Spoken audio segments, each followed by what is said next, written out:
the mission of this place and the history of this place is something that gets me excited and motivated every day.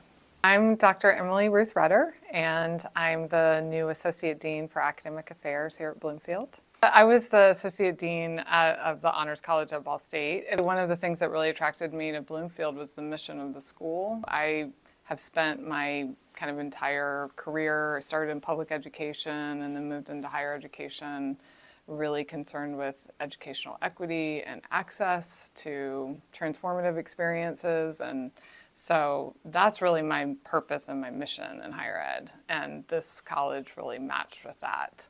So, I was attracted by the fact that it was predominantly Black, Hispanic serving. I'm an African American literature scholar and helped start an African American studies program at Ball State.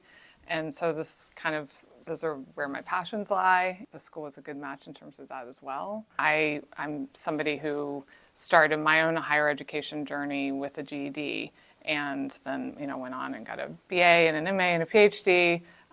But just access to, possibilities in higher ed is really important to me. I know from my own journey that it's important to provide those opportunities for every kind of learner.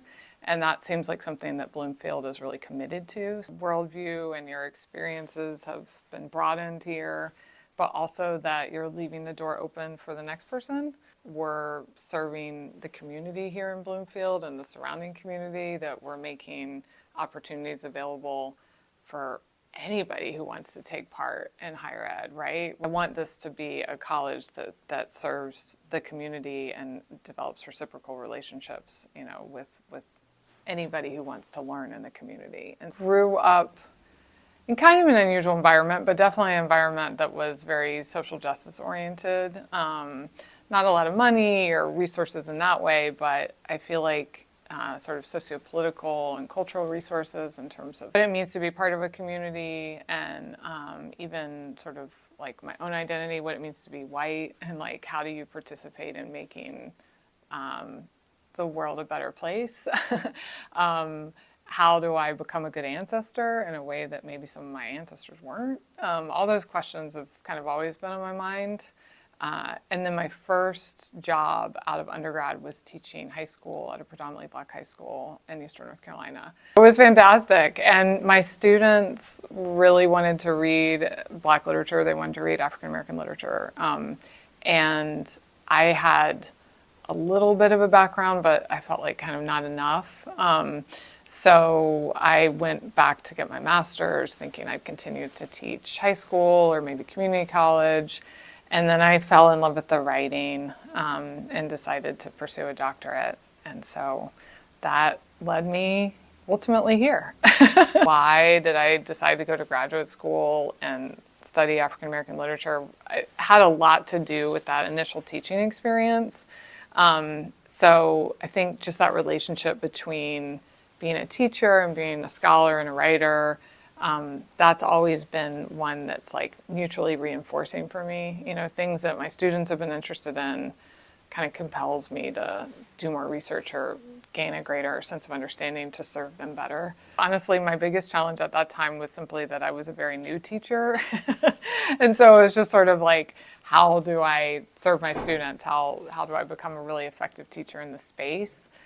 Learning to listen and like know that even though I was the teacher, I wasn't expert in everything, right? It was like, okay, well, I can know this history, or I can even be an expert on this novel or this poem or whatever, but I'm not an expert in the lived experience of what it means to be Black America, right? And so, or we had a sizable number of Native American students too there. So I don't live in a Black body, or I don't live as a Native American person in the society. So I think just that step up, step back, like here's what I bring to the table, and being really, knowledgeable about, the kind of bringing my educational experiences to the table, but then knowing when to step back and listen, like understanding your own identity as a way to be able to advocate and show up for other people. Like, I don't think you can advocate well unless you have a really strong sense of self, right? Like you've done that kind of like self-analysis work to know, okay, who am I in terms of the power structures or the systems in the society? How am I showing up, in recognition of all of that? Well, I think, one goal I have is to really develop programs that are going to make students feel, excited about their learning opportunities and empowered in what they're learning. So, we have a lot of great curriculum ideas, a lot of great new academic programs that we're developing, and I'm hoping that those really meet student needs. We're always learning about each other and, our cultural knowledge of ourselves and how to create bridges and, affinity across lines of difference, recognizing who we are and what we bring. College is a great place to think about how do I understand myself better in order to be in community with others and to recognize and celebrate differences while still working in common cause.